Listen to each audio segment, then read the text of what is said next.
Good morning. Good morning, students. Good morning, class. Uh, am I audible to all of you? Ritu Rai, Lakshmi, Shantanu. Yes, sir. Okay, thank you, beta. Uh, okay. In our last lecture, we discussed the topic how we reduce the Boolean algebra, how we reduce the Boolean expression in the minimize form. There are two methods of minimizing the any expression written in alphabets. First method is Boolean algebra, and next we discuss the Karnaugh map, K map. और इन दोनों बहुत ही important questions के आते हैं आपके exam में, और इनके वीडियोस आपको लेक्चर में दिए गए हैं। तो अगर आपको एक बार रिव्यू नहीं, क्योंकि हम लोग के पास टाइम कम है और डिटेल में हम लोग जैसे कि इसके मोस्ट एग्जांपल जो हैं वो ट्यूट क्लास में लगा रहे हैं, जैसे कि फर्स्ट क्लास में लगाया है और आज सेकेंड ग्रुप में लगाएंगे। तो टॉपिक को तो हम लोग डिस्कस करते हैं, लेकिन इसके मोर एग्जाम्पल, प्रैक्टिस एग्जाम्पल जो हैं वो हम लोग ट्यूट क्लास में डिस्कस करते हैं। और आप लोग सभी लोग क्या करिए कि जो वीडियो लेक्चर्स होते हैं मेन टॉपिक के, उनको ज़रूर देखिए, क्योंकि उसमें हमें व्यूज़ एकदम नहीं दिखाई पड़ रहे हैं, और वो उससे हम लोग ये कंसिडर नहीं कर पा रहे हैं कि आप उसको रिव्यू कर रहे नहीं कर रहे। अगर आप देखेंगे तभी आपको टॉपिक क्लियर होगा।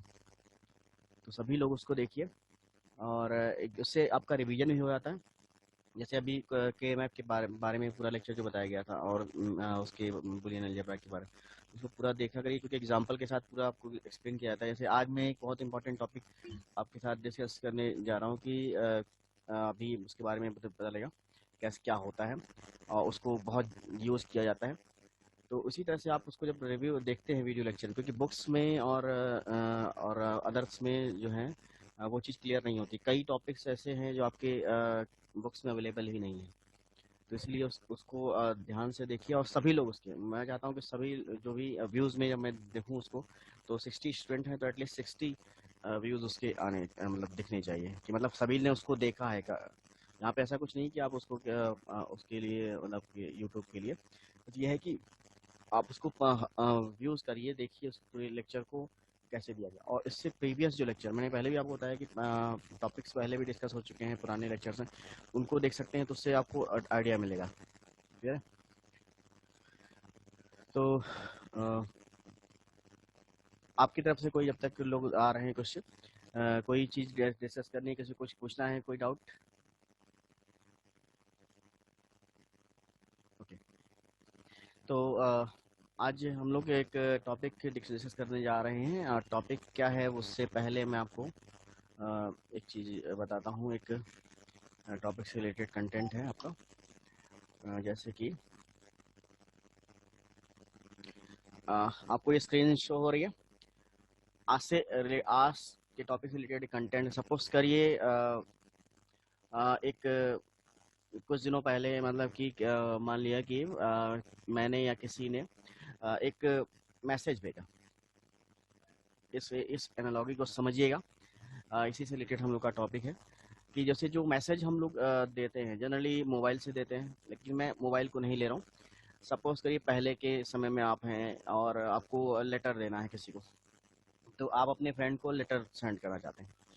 तो लेटर जो सेंड कर रहे हैं उसमें आपने क्या किया कि अपने फ्रेंड को अपने बर्थडे विश का, मतलब सपोज कि मैं अपने पे ही लेता हूँ, मैंने अपने फ्रेंड को बर्थडे विश का एक मैसेज लिख के दिया है, अपने एक कंटेंट लिख के दिया है पेपर पे।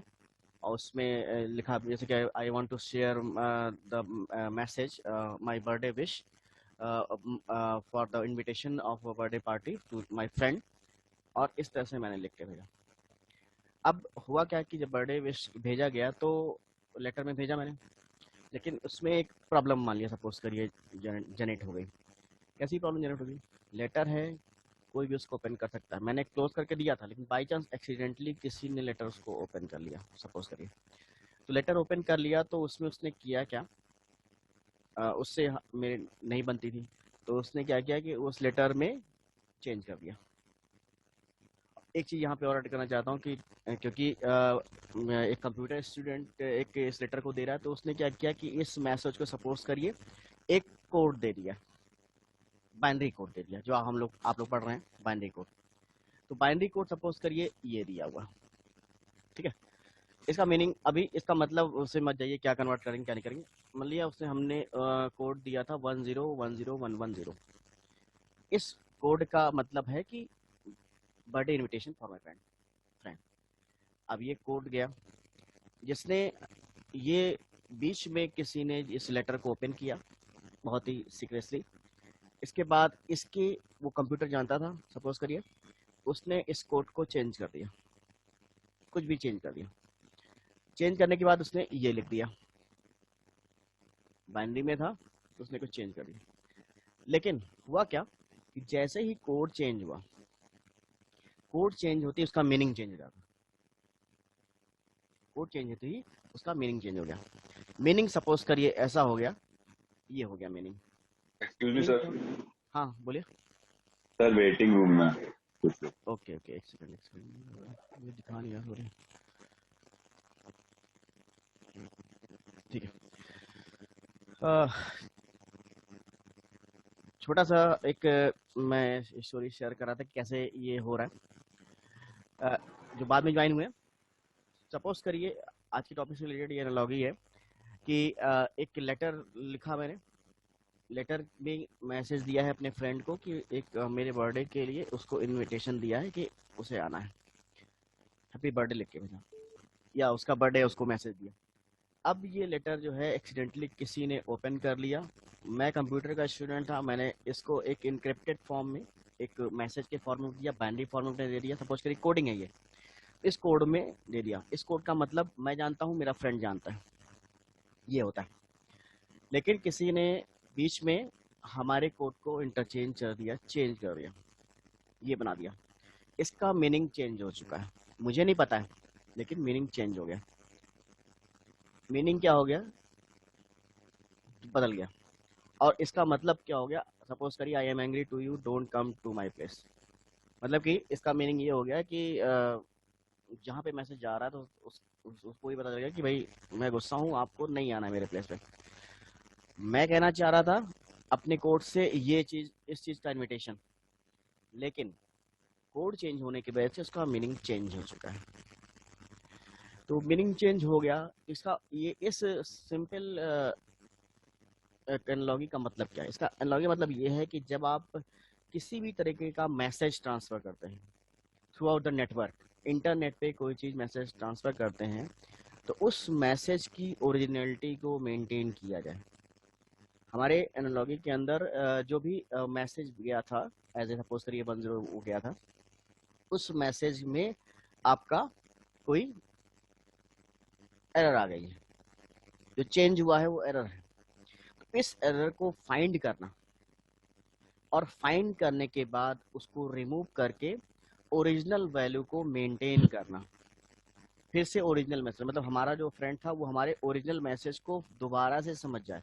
इसका क्या तरीका है, इसका ये तरीका है, जो जो कोड चेंज हुआ था, जो मैंने अभी कोड दिखाया था आपको, उस कोड को अगर दोबारा से वही कर दिया जाए पहले वाला, तो मैसेज वही हो जाएगा।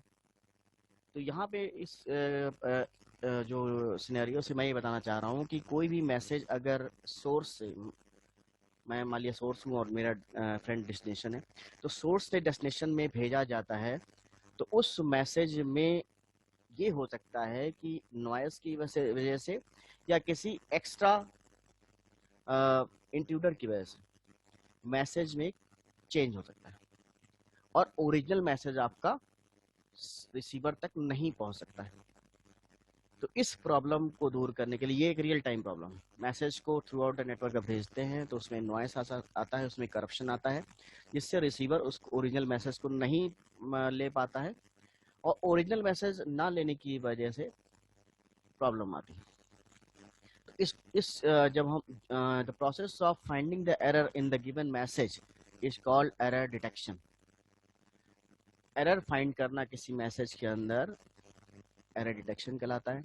और हम सभी को पता है कि कंप्यूटर, क्योंकि थ्रू आउट द नेटवर्क जा रहा है, ये मैसेज जा रहा है, कोई भी मैसेज एक लाइन का हो, चाहे 10 लाइन का हो, चाहे नंबर ऑफ लाइन्स का हो, वो होगा बाइनरी फॉर्मेट में ही, या कॉम्बिनेशन ऑफ जीरोज और वन। तो ये जो जीरोज और वन के कॉम्बिनेशन में अगर कहीं पे भी चेंज हो जाता है, तो वो एरर जनरेट करता है और उसका जो मीनिंग है वो चेंज हो जाएगा रिसीवर एंड पे, जैसे अभी हो गया था मैंने बताया। तो हम क्या करेंगे, इस तरह की प्रॉब्लम जब आती है तो हम क्या करते हैं कि पहली बात तो एरर फाइंड करते हैं, कौन सा बिट जो है मैसेज का वो चेंज हुआ है, तो उस लोकेशन को फाइंड करना, और लोकेशन को फाइंड करना एरर डिटेक्शन कहलाता है। और उस लोकेशन को फाइंड करने के बाद उसकी वैल्यू को चेंज करना। अब जैसे क्योंकि हम लोग का पूरा मैसेज इंटरनेट में कंप्यूटर के अंदर 10 के फॉर्मेट में जाता है, 01 के फॉर्मेट में जाता है, तो सपोज करिए आपकी 5th प्लेस पे आपको पता चला कि ये एरर है। कैसे एरर फाइंड होगी वो मैं अभी एग्जांपल के थ्रू बताऊंगा। तो अभी आप वो ऑब्जेक्टिव समझिए कि क्या मतलब है टॉपिक का, कि जो मैसेज जा रहा है उस मैसेज में हमें 5th प्लेस पे बाइनरी पे एरर पता चली। तो ये आपका प्रोसेस क्या है, एरर डिटेक्शन का है। अब बाइनरी में क्योंकि एरर है तो हम सभी को पता है, अगर कहीं पे 1 लिखा हुआ है और अगर आप इसको एरर मानते हैं तो इसको आप क्या कर दें कि सही हो जाए, अगर इसको आप 0 कर देंगे तो सही हो जाएगा, क्योंकि बाइनरी में केवल 1 या 0 ही हो सकता है, तीसरा हो नहीं सकता। तो अगर कहीं पे 1 एज ए एरर शो हो रहा है तो वहां पे अगर 0 कर दिया जाएगा तो वो आपका ओरिजिनल हो जाएगा, मतलब कि करेक्ट हो जाएगा, एरर करेक्शन हो गया।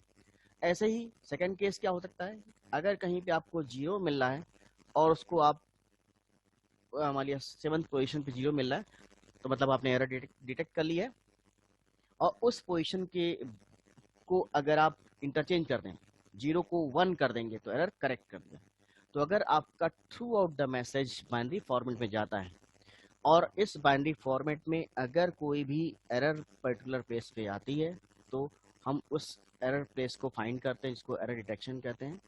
और उस एरर प्लेस में हम जब रिप्लेसमेंट करते हैं, क्योंकि बाइनरी में है तो हम 1 का 0 कर देते हैं, 0 का 1 कर देते हैं, उससे ओरिजिनल मैसेज में कन्वर्जन हो जाता है। इस चीज को एरर करेक्शन बोलते हैं। तो आज का टॉपिक जो है error correction and detection in the message passing. Digital electronics के अंदर अगर कोई मैसेज पास हो रहा है through out the internet, through the network, तो उसमें कैसे एरर हम फाइंड करते हैं और कैसे एरर को दूर करते हैं। 2 प्रोसेस हैं, एरर डिटेक्शन है, एरर को फाइंड करना, उसकी प्लेस को फाइंड करना, और एरर करेक्शन है कि उसको हमें चेंज करना है। तो क्योंकि बाइनरी है तो बाइनरी में केवल 2 ही पॉसिबिलिटी होती हैं, 1 का 0 करते हैं, 0 का 1 करते हैं। सभी को टॉपिक क्लियर हुआ कि हमारा टॉपिक है कि मैसेज कैसे ट्रांसफर किया जाता है, कैसे उसको हम लोग फाइंड करते हैं। तो हम लोग का जो मेन सिनेरियो है कि एरर करेक्शन और डिटेक्शन। क्लियर? ये मैंने बताया अभी आपको। अभी अब हम लोग अपने टॉपिक पे आते हैं, उसको समझाते हैं। अ,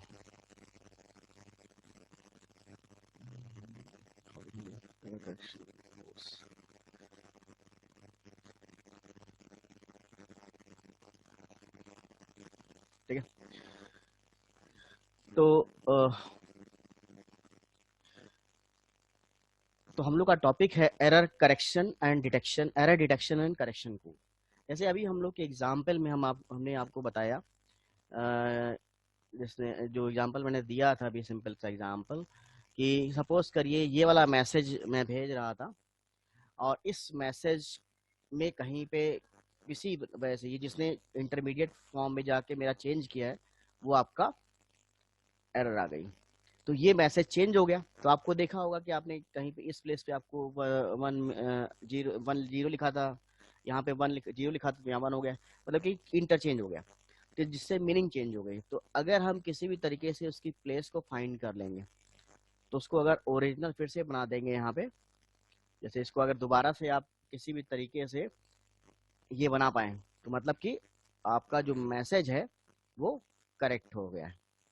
तो हम लोग का मीनिंग यही है कि हमारा मैसेज जो होगा ये है, इस मैसेज में जो एरर की प्लेस है, यहाँ एरर की प्लेस ये वाली है, देखिए कंपेयर करिए, ये प्लेस डिफर दे रहा है आपकी, ये चेंज दे रहा है, 0 है तो आपका 1 दिखा रहा है, इसी तरह से आपका यहाँ पे दिखा रहा है। तो मैसेज किसी तरह से, मतलब कि एकदम, ये तो एग्जांपल लिया मैंने, तो ये आपका हो सकता है। तो error detection and error correction जो आपकी मेथड होते हैं उसको हम लोग समझते हैं।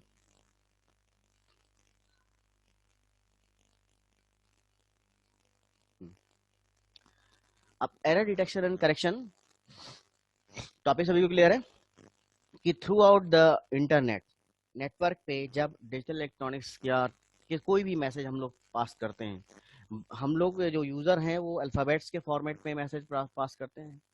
इंटरनेट पे कोई भी चीज जाती है तो वो आपके न्यूमेरिक फॉर्म में होती है, अल्फाबेट्स के फॉर्मेट में होती है, सिंपल इंग्लिश लैंग्वेज में होती है। लेकिन जब वो मीडिया पे थ्रो करती है, जब वो आपके नेटवर्क पे चलती है, तो वो नेटवर्क पे जाने पे वो जो मैसेज होता है वो आपका कन्वर्ट हो जाता है बाइनरी फॉर्मेट में, क्योंकि सभी को पता है कि कंप्यूटर जो है केवल बाइनरी को समझता है। तो आपने एज ए यूजर जो मैसेज टाइप किया वो आपका इंग्लिश मैसेज था, जैसे मैंने अभी दिया था, और लेकिन जब वो कन्वर्ट होके गया तो वो बाइनरी में हो गया। अब वो बाइनरी मैसेज थ्रो हो रहा है, डेस्टिनेशन तक पहुंचा, बीच में कहीं पे करप्शन आ गया, तो डेस्टिनेशन तक हमें ओरिजिनल मैसेज कैसे पहुंचाया जाए। इसके लिए हम लोगों ने किया क्या है कि error detection and correction codes को पढ़ रहे हैं। तो आपके सामने लिखा हुआ है कि error detection and correction code plays an important role in the transmission of data from one source to another. कि अगर आप किसी भी डेटा को वन सोर्स से अनदर सोर्स में ट्रांसमिट करते हैं, जैसे मैंने अभी किया था, एग्जांपल आपको दिया, तो उसमें आपका जो कंटेंट होता है उसको ओरिजिनलिटी मेंटेन करने के लिए, उसमें जो इंट्रूडर्स या नॉइस की वजह से प्रॉब्लम आती है, जो आपका ओरिजिनल डेटा चेंज हो जाता है, उसको सही करेक्ट करने के लिए हमारे पास टेक्निक्स हैं, error detection and correction codes हैं। अब यहाँ पे देखिए, the noise also gets added into the data when it transmit from one system to another. अगर कोई आपका कंटेंट एक सिस्टम से दूसरे सिस्टम पे जा रहा है, सोर्स से डेस्टिनेशन पे जा रहा है, तो आपका जो ट्रांसमिशन होता है वो नॉइस की वजह से एरर आती है। नॉइस मतलब होता है, नॉइस का मतलब यहाँ आवाज नहीं है। कंप्यूटर में नॉइस का मतलब एक और भी होता है। नॉइस का मतलब होता है कि अनवांटेड थिंग्स, जिसको आप नहीं चाहते हैं, जैसे कि कोई इंट्रूडर, जैसे कि कोई वायरस, जैसे कि कोई आपका अनऑथराइज एक्सेस करता है।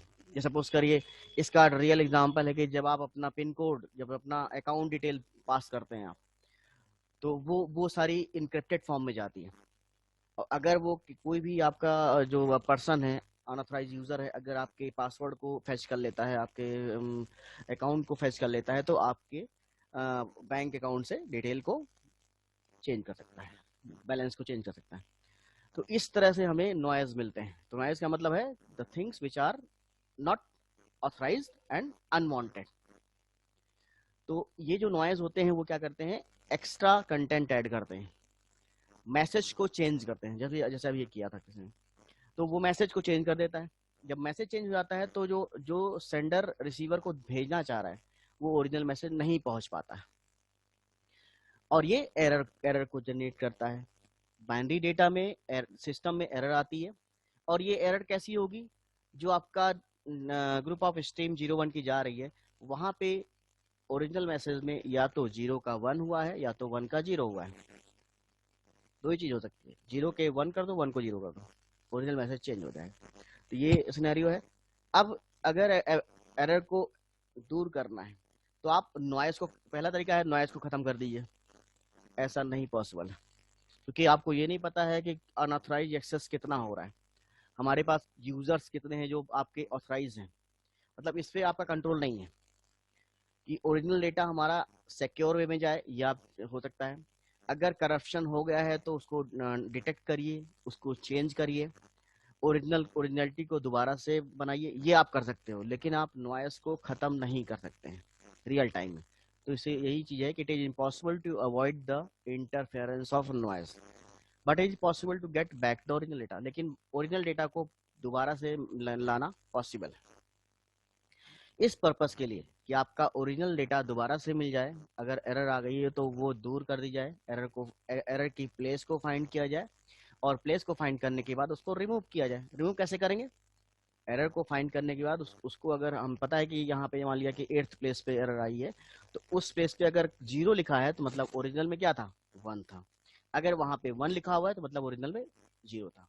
अगर एरर की प्लेस पता चल गई तो हम उसको आसानी से करेक्ट कर सकते हैं कंप्यूटर के अंदर। If the error is present in the code, then we correct the help of error correction codes. तो एरर करेक्शन कोड्स की टेक्निक्स होती हैं, जैसे कि बहुत सारी टेक्निक्स हैं। अब सारी टेक्निक आपके में नहीं है। हैमिंग एक सिंपल सा एग्जांपल इंट्रोडक्टरी, क्योंकि एक नेटवर्किंग का पार्ट है और इसमें बहुत सारे टेक्निक्स आती हैं, लेकिन इंट्रोडक्शन पार्ट में आपको दिया गया है फर्स्ट ईयर में। Parity code, checksum, cyclic redundancy check और हैमिंग कोड, ये 4 तरीके हैं जिससे हम एरर फाइंड करते हैं। किसी भी मैसेज में, बाइनरी मैसेज के अंदर एरर फाइंड करते हैं, डिटेक्ट करते हैं, उसको दूर करते हैं। तो एरर डिटेक्शन कोड, अब इसका छोटा सा मैं ओवरव्यू बता दे रहा हूँ कि पैरिटी कोड क्या होता है, चेकसम क्या होता है, साइक्लिक रिडंडेंसी क्या होती है, हैमिंग कोड क्या होते हैं। एरर डिटेक्शन कोड क्या है, पहले इसको समझते हैं। एरर डिटेक्शन कोड क्या होता है, जिसको हम लोग अभी समझने जा रहे हैं कि error detection codes are the code used for detecting the error in the receiving data bit stream. कोई भी अगर आपकी बिट स्ट्रीम आ रही है, जैसे मैंने आपको एग्जांपल बताया था कि आपने कंटेंट भेजा 1010 और इसका आपका 11101 हो गया, तो अगर मतलब कि ये कंटेंट आप भेज रहे हो और आपका ये हो जाता है, तो मतलब कि मैसेज आपका चेंज हो जाएगा। तो सबसे पहले क्या करना है कि जैसे यहाँ पे सेकंड प्लेस नंबर 2 पे आपको पता चल रहा है कि मैसेज चेंज हो रहा है, तो इसको आप क्या करेंगे, अगर दोबारा से आपने ये कंपेयर किया ओरिजिनल और न्यू को, तो फिर से अगर 10101 कर देंगे तो ये आपका करेक्शन हो गया है। तो कुछ इसी तरह से काम करता है कि जो आपका मैसेज ट्रांसफर हो रहा है उसमें अगर आपका करेक्शन आता है नॉइस की वजह से, तो इसको अगर आप प्लेस फाइंड करिए, एरर डिटेक्ट करिए और उसको करेक्ट करेंगे तो हमारा ओरिजिनल मैसेज मिल जाता है। तो error detection codes are the codes, ऐसे कोड होते हैं जो कि एरर को डिटेक्ट करते हैं, फाइंड करते हैं। बिट स्ट्रीम मतलब यही है, नंबर ऑफ बिट्स, 0 और 1 का कॉम्बिनेशन बिट स्ट्रीम कहलाता है। In this code some bits are included appended to the original stream. कुछ बिट्स, जैसे यहाँ पे मैंने आपको एक एग्जांपल दिया कि ये वाली बिट चेंज होगी, ऐसे ही बड़ा सा मैसेज होगा तो बहुत सारी बिट्स चेंज होंगी इसमें। इसको अपेंड कर दिया जाता है जिससे ओरिजिनल बिट स्ट्रीम चेंज हो जाती है।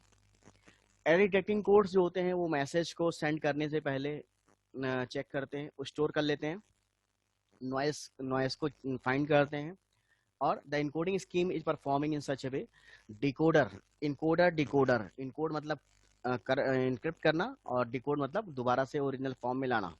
तो डिकोडर और इनकोडर का काम है, उसको हम लोग देखते हैं। इसके बाद एरर फाइंड होती है और उसको हम दूर करते हैं। पहला तरीका पैरिटी कोड का होता है। पैरिटी कोड क्या होते हैं, इसको मैं एग्जांपल में बता रहा हूँ। जैसे पैरिटी कोड, पहला जैसे आपने यहाँ पे देखा, ये देखिए पैरिटी कोड है। तो अब इस मैसेज को करेक्ट करने के लिए पैरिटी कोड की तरीका अपनाया जाता है। इसको क्या कहते हैं, parity code, we add 1 parity bit either to the right of the LSB or left to the MSB to the original bit stream. On the basis of type of parity being chosen, 2 types of parity codes are possible. इसमें होता क्या है कि हम अपने message में parity bit add कर देते हैं, या तो आप लेफ्ट में ऐड करते हैं अपने मैसेज के, या लीस्ट सिग्निफिकेंट बिट में, लीस्ट सिग्निफिकेंट बिट में करते हैं, या एमएसबी में मोस्ट सिग्निफिकेंट बिट में करते हैं। जैसे कि आपका 101 मैसेज है, तो अगर आपने लेफ्ट में ऐड किया पैरिटी बिट को, तो इवन पैरिटी या ऑड पैरिटी, जैसे कि सपोज करिए आपका इवन पैरिटी है, ठीक है, एग्जांपल समझिएगा। 1010 है तो नंबर ऑफ वंस कितने हैं, 2 है। 2 क्या होता है, इवन होता है। तो यहाँ पे आपका ओके, इवन में ओके। लेकिन अगर आपका 10101 होता तो ये आपका इवन पैरिटी में नहीं है, तो हम करते क्या है, इसमें एक 1 और ऐड कर देते हैं, तो ये हो गया आपका इवन पैरिटी हो गया। टोटल नंबर ऑफ वंस कितने हैं, 4 हैं। तो इवन पैरिटी में जो होते हैं कोड होते हैं आपके, क्या होते हैं, 2 4 6 8 10 ऐसे होते हैं। ठीक, इसी तरह से ऑड पैरिटी क्या होती है, ऑड पैरिटी का मतलब ये है कि आपका कुछ जो मैसेज है उसमें आपका, जैसे कि 101 है, ये है, तो यहाँ पे कंटेंट आपका ऑलरेडी ऑड पैरिटी में नहीं है, तो आप करोगे क्या इसको कि चेंज करने के लिए 10101, ये आपका ऑड पैरिटी में हो गया। तो यहाँ पे जो आपके नंबर ऑफ वंस होते हैं वो 3 5 7 9 ऐसे होता है। इसी तरह से आपका एक और एग्जांपल है कि सपोज करिए 1101 1 है, तो ये आपका ऑड पैरिटी में बनाने के लिए क्या करेंगे आप, इसमें अभी नंबर ऑफ 1 कितने हैं, 4 हैं, तो इसको ऐड करने के लिए 4 ऐड हो जाएगा। ठीक है, तो इस तरह से मैसेज को चेंज करने का सबसे सिंपलेस्ट तरीका है इवन पैरिटी और ऑड पैरिटी। मतलब कि आप क्या करते हैं कि लेफ्ट में, राइट में, एलएसबी में या एमएसबी के अंदर और लिखा है, देखिए यहाँ पे किसी भी तरफ आप बिट स्ट्रीम को चेंज कर सकते हैं। तो अगर आपने इवन पैरिटी में मेथड में भेजना है तो नंबर ऑफ वंस इवन बनाए जाते हैं, अगर ऑड पैरिटी में भेजना है तो नंबर ऑफ वंस ऑड बनाए जाते हैं। कैसे बनाए जाते हैं मैंने आपके सामने एग्जांपल दिया है। क्लियर है सभी को? क्लियर है? Sir yes sir. बात क्लियर कर दीजिए, मुझे नहीं समझ में आया। ओके ओके ठीक है। इसमें ये सपोज मैंने बताया कि पहला मेथड बता रहा हूँ करेक्ट करने का। एक मैसेज आपने इस तरह का भेजा और आप इसको भी छोड़ दीजिए। इवन पैरिटी में सपोज करिए आप अप्लाई कर रहे हो और इवन पैरिटी के अंदर आपका मैसेज 1010 जा रहा है। ठीक है, तो इवन पैरिटी में नंबर ऑफ वंस कितने होते हैं, 2 4 6 8 10 इवन नंबर होते हैं। तो अगर अब आपने कैसे काउंट किया, अगर आपके नंबर ऑफ 1 यहाँ पे 2 मिल रहे हैं तो मतलब कि कंटेंट आपका ऑलरेडी इवन है, इसमें कुछ चेंज नहीं करना है, इवन पैरिटी में है। और अगर नंबर ऑफ वंस आपके जैसे सपोज करिए मैंने बताया था कि ये है 3 है, तो इसको इवन पैरिटी में बदलने के लिए हमें एक 1 ऐड करना पड़ेगा। तो वही आपका यहाँ लिखा हुआ है कि आप क्या करते हो, आइदर एलएसबी या एमएसबी में, मैं लेफ्ट राइट साइड में ऐड कर रहा हूँ, आप लेफ्ट साइड में भी ऐड कर सकते हैं। किसी भी तरफ आप बिट स्ट्रीम को ऐड करके adding the one bit stream right और लेफ्ट आपका इवन या ऑड बना सकते हैं। तो अगर इवन बनाना है तो नंबर ऑफ वंस हम आपके 2 4 6 8 कर रहे होंगे हम लोग को। अगर है तो कोई दिक्कत नहीं है, नहीं अगर होंगे तो आप 0 ऐड कर सकते हो, नहीं है तो उसको 1 ऐड कर सकते हैं। क्लियर है? अगर आपका कंटेंट ऑड पैरिटी में है पहले से तो मतलब कि नंबर ऑफ वंस हमें क्या कंसिडर करना है, 3 5 7 कंसिडर करना है। तो हमारे पास देखिए यहाँ पे नंबर ऑफ वंस कितने 2 हैं, ये आपका ऑड में नहीं है, हमें तो ऑड चाहिए, तो हम क्या करेंगे, इसको ऑड में बनाने के लिए क्या करेंगे, 1 ऐड कर सकते हैं। तो यहाँ पे हमने 1 ऐड कर लिया, लेफ्ट में ऐड कर सकते हैं, राइट में ऐड करिए, कोई दिक्कत नहीं है। इसी तरह से अगर आपका नंबर ऑफ वंस आपके जैसे कि यहाँ पे ऑड है तो इसको चेंज करने की जरूरत नहीं है।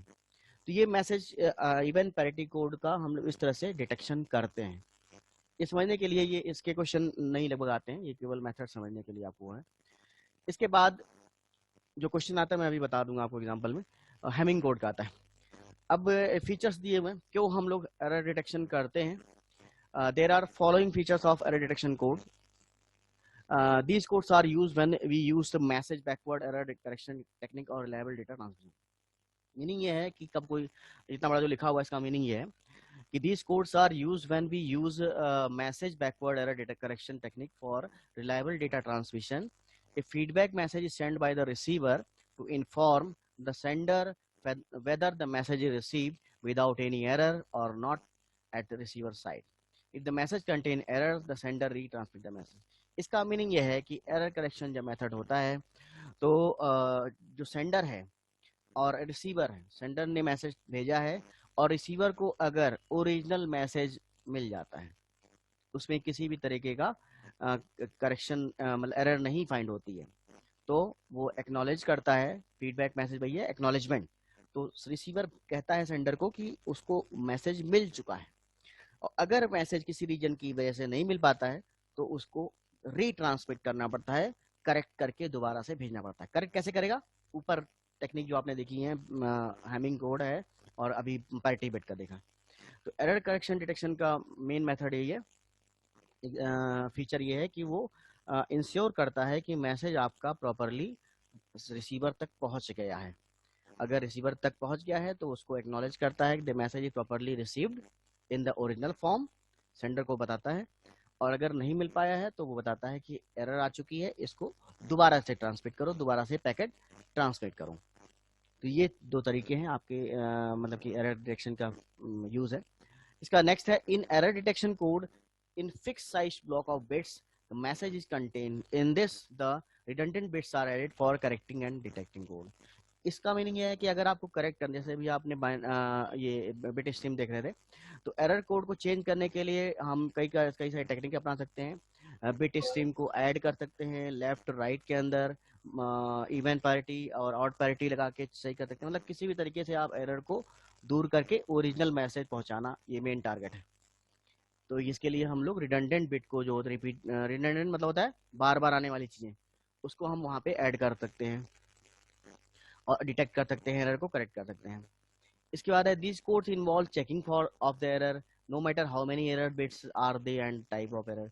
अब जो एरर होती हैं उनको फाइंड करना है आपको, चाहे जितनी एरर हो, 1 हो, 2 हो, 4 हो, सबको दूर करके हमें उसको भेजना है ओरिजिनल फॉर्म में। ये हमारा टारगेट होना चाहिए।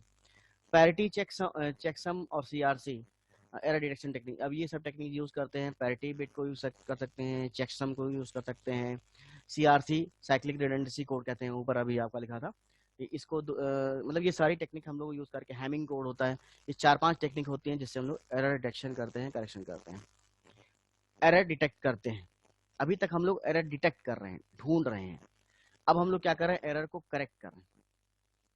एरर करेक्ट करना मतलब कि एरर को दूर करना, उसमें कैसे आप उसको चेंज करेंगे। जैसे एरर आपको पता चल गया कि 5th प्लेस पे एरर है, 5th प्लेस पे जो भी लिखा है उसको रिवर्स कर दो, 1 लिखा है 0 कर दो, 0 है तो 1 कर दो, ये आपका एरर करेक्शन हो गया।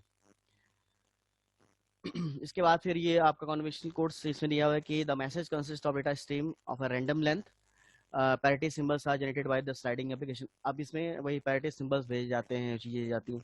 हम लोग का मेनली जो है ये हैमिंग कोड है। हैमिंग कोड जो मेथड है जिससे तुम एरर करेक्शन और डिटेक्शन करते हैं, कैसे होता है वो मैं भी आपको एग्जांपल के थ्रू बताता हूँ। हैमिंग कोड एक ऐसा ब्लॉक ऑफ कोड होता है जिससे हम क्या करते हैं कि the two simultaneous bit error are detected, single bit errors are correction by this code. इसमें जो आपकी एरर होती है वो मैसेज बिट से आपकी चेक की जाती है, करेक्ट की जाती है। और यही मेनली आपके उसमें है। बाकी आपका ये जो चेकसम है, चेकसम का मतलब मैं आपको समझा दे रहा हूँ, लेकिन आपके कोर्स में तो नहीं। चेकसम का मतलब होता है जब आपका कोई मैसेज जाता है तो उसमें आप एक एक्स्ट्रा बिट भेजते हो, उसको कहते हैं कि चेकसम मतलब होता है एक्स्ट्रा चेकिंग के लिए। मतलब सपोज करिए आपने मैसेज बोला 1010 भेजा, तो आप यहीं पे मैं बता दे रहा हूँ उसको। मेरा मैसेज ये है, हमने क्या किया है, एक एक्स्ट्रा लगा रखा है 1 ही 0 भेज सकते हैं। तो अगर हमने ये इसको चेकसम बना दिया, सपोज करिए ये हिडन रहेगा।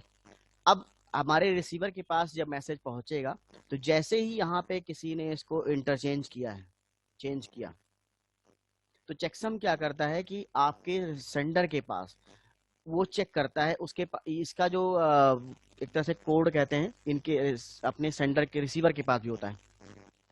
तो जैसे ही कोई मैसेज चेंज होगा तो इसको कंपैरिजन नहीं मिलेगा, उसको जो चेकसम होगा उसको चेंज मिलेगा, यहाँ पे चेंज मिल जाएगा। और इसके पास जो ओरिजिनल चेकसम है वो 1 है। तो इसको जब चेंज मिलेगा तो इसको पता चल जाता है कि बीच में कहीं गड़बड़ हुआ है, मैसेज आपका चेंज हो गया है। चेकसम मतलब ये होता है कि चेक करना कि आपका जो मैसेज ट्रांसफर हो रहा है उसका आपने एक सपोज करिए पासवर्ड टाइप कर सकते हैं कि एक पासवर्ड आपके पास यूजर के पास है। और इसका example, simple example real time बता देता हूँ मैं, कि जैसे आपका एक होता है कि ओटीपी आता है, 1 टाइम पासवर्ड। आजकल एसबीआई बैंक में आप कभी एटीएम से पैसे निकालिए 10,000 से ऊपर, तो आप ऑथेंटिकेट यूजर हैं कि नहीं, उसके लिए क्या करते हैं, आपके मोबाइल पे ओटीपी आता है। ओटीपी क्या है, सपोज करिए ये एक चेकसम की तरह से कि वो ओटीपी आपके पास ही आएगा अगर आप ऑथेंटिकेट यूजर हैं, और वही वो डिटेल बैंक के पास भी है। जब आप जैसे ही ओरिजिनल ओटीपी डालोगे बैंक समझ जाएगा, क्योंकि उसके पास ओरिजिनल ओटीपी पड़ा हुआ है, बैंक से ही तो आया है। तो ये दोनों मैच करते हैं कि आपने जो ओटीपी डाला है और जो बैंक के पास है वो सेम है कि नहीं है। अगर सेम है तो मतलब you are the authenticate user, you are giving the original messages. अगर कोई और यूजर एटीएम लगाने की कोशिश करेगा और आपके डिटेल डालने की कोशिश करेगा, उसके पास ओटीपी नहीं आ सकता क्योंकि मोबाइल आपका रजिस्टर्ड है, आपके पास है। तो कुछ इसी तरह से होता है चेकसम में कि आपका सेंडर जो होगा उसके पास एक सीक्रेट कोड होगा और रिसीवर के पास भी वही सीक्रेट कोड होगा। सीक्रेट कोड मैच होते हैं।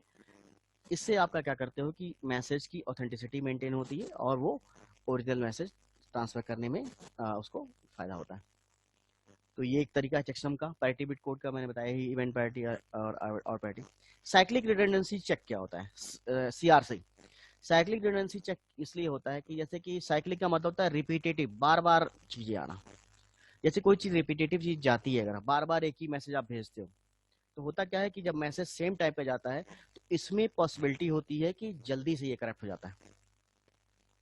तो इसके लिए क्या है कि ये बार बार आप सेम मैसेज भेजोगे तो उसकी पॉसिबिलिटी बदल जाए। जैसे कि एग्जांपल है कि आप मान लिया कि आप ट्रांजेक्शन पासवर्ड है या लॉगिन पासवर्ड है, आपसे हर 3 महीने बाद चेंज करने के लिए कहा जाता है। क्यों कहा जाता है?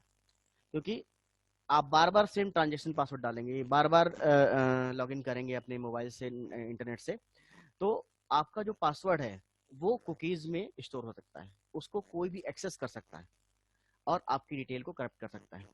तो ये जो आपका जो रिपीटेटिव कोड है, इसको चेंज करने की जरूरत होती है, जिससे हमारा जो इंट्रूडर है, बाहर वाला है, वो उसको डिटेक्ट ना कर पाए।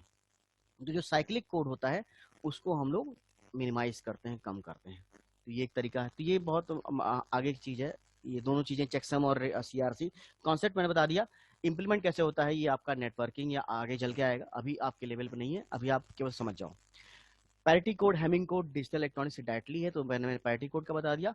हैमिंग कोड का अभी हम लोग देखने जा रहे हैं, हैमिंग कोड कैसे रन करता है। ठीक है, यहाँ तक मुझे होपफुली कॉन्सेप्ट क्लियर हुआ होगा। एक बार क्विकली आप लोग ये चारों टॉपिक जो आपके चारों हैं इसको बता दीजिए, तो फिर हम जब आप दोबारा ज्वाइन करोगे तो मैं इसका एग्जांपल बताऊंगा। हैमिंग कोड जिसका क्वेश्चन आ सकता है, आया हुआ है, हैमिंग कोड का क्वेश्चन आता है, उसमें कैसे एरर डिटेक्ट करते हैं, फाइंड करते हैं, उसका मैं एग्जांपल डिस्कस करूंगा अब जब आप रीज्वाइन करेंगे। लेकिन अभी 2 मिनट टाइम है, 3 मिनट। आप लोग क्या करो कि मुझे ये बता दो कि जो आपको बताया गया ये कॉन्सेप्ट क्लियर हो गया, तीनों चीजें क्लियर हैं, चारों मेथड आपके?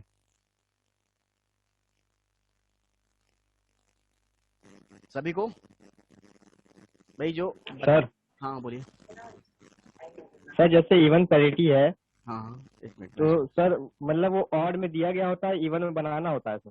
हाँ, इवन में मतलब ये तरीका है, जैसे कि ये सब तरीके डिटेक्ट करने के लिए, मतलब आपने ये सोचा कि मैं सेंडर रिसीवर में टाई अप कर लिया कि इवन पैरिटी भी हम लोग काम करेंगे। ठीक है, तो इवन पैरिटी काम करेंगे, मतलब आपने बता रखा है उसको कि हम लोग जब टोटल नंबर ऑफ 1 2 आएंगे, 4 आएंगे, 8 आएंगे, इस तरह आएंगे, तभी आपको सही मानना। बीच में कहीं गड़बड़ होगा तो मतलब कि आपको गलत है। ये बहुत मतलब कि अनसिक्योर तरीका है, सबसे अनसिक्योर तरीका है यही है। तो इसमें होता क्या है कि जब जैसे कि 248 है, तो अगर बीच में कहीं उसको गलती मिलती है, जैसे अगर इवन इवेंट टाइप हुआ है, बीच में कहीं उसने 10 चेंज कर दिया, तो क्या हो जाएगा? जैसे ही चेंज करेगा वो इवन क्या हो जाएगा, ऑड में बदल जाएगा। तो ये पता चल जाता है कि इसमें कुछ गलती आ गई। केवल एरर डिटेक्ट करने के लिए आपका इवेंट पैरिटी और पैरिटी किया जाता है। तो ये सबसे अनसिक्योर तरीका है, ये ज़्यादा यूज़ नहीं होता है। ये केवल मतलब कि इसमें जो गलतियां हैं जल्दी ज़्यादा हो सकती हैं। और इसी तरह से ऑड पैरिटी का मान लिया टाइप किसी ने कर लिया कि जब नंबर ऑफ 3 जो वंस होंगे वो 3 होंगे या 5 होंगे, 7 होंगे, तब हम लोग सही मानेंगे। आप मानिएगा कि हमारा ओरिजिनल मैसेज है, तो उसमें ऑड चेक कर लेते हैं। उसमें किसी ने अगर चेंज किया तो वो पता चल जाता है। इवन पैरिटी, ऑड पैरिटी जो होता है वो एक मेथड है कि कैसे हम अपने ओरिजिनल मैसेज को समझा पाएंगे अपने रिसीवर। तो ये जब नहीं काम आ रहा था, इसमें मतलब ज़्यादा चीज़ें नहीं हो पा रही थी, तो चेकसम लगाया गया। चेकसम में क्या है कि हमने एक सीक्रेट कोड, जैसे मैंने अभी एग्जांपल दिया, ओटीपी का एग्जांपल दिया कि ओटीपी आपके पास है, बैंक के पास है, आपके पास ओटीपी आता है वही ओरिजिनल वाला, आप टाइप करते हो, बैंक के पास है ही है, तो आपको जान जाता है कि ये आपका यू आर ऑथेंटिकेट यूजर, आप एक्सेस कर सकते हैं। इसी तरह से साइक्लिक रिडंडेंसी कोड का मैंने एग्जांपल दिया कि कोई चीज़ रिपीटेटिव, आप जैसे ट्रांजेक्शन पासवर्ड है, ये बैंक आपसे कहता है हर 3 महीने 2 महीने बाद बदलिए, फोर्सफुली बताता है, क्योंकि आप जब डेटा बार बार यूज़ करते हैं तो वो चीज़ कुकीज़ में स्टोर रहती है, और कुकीज़ से ब्राउज़र हिस्ट्री से कोई भी डेटा आपका उठा सकता है, पासवर्ड। तो इस तरह की चीज़ों को साइक्लिक रिडंडेंसी चेक जो होता है, बार बार साइक्लिक चीज़ें जो होती हैं, रिपीटेड टास्क होते हैं, उनको हम लोग रिमूव करते हैं। जैसे कि हम लोग पासवर्ड में क्यों कहा जाता है कि आप अपना डेट ऑफ बर्थ ना डालिए, अपने मोबाइल नंबर ना डालिए, क्योंकि इस तरह की डेटा जो आप बार बार देंगे, अगर पासवर्ड में रहेगा तो कोई भी इसको समझ जाएगा। तो इसीलिए साइक्लिक चीज़ों को हम लोग हटाते हैं, अवॉइड करते हैं। हैमिंग कोड एक तरीका है, हैमिंग कोड का वो मैं अभी आपको एग्जांपल में बताता हूँ कैसे होता है जब आप दोबारा रिज्वाइन होते हैं। तो ये 4 तरीके हैं जिससे हम लोग एरर को ढूंढ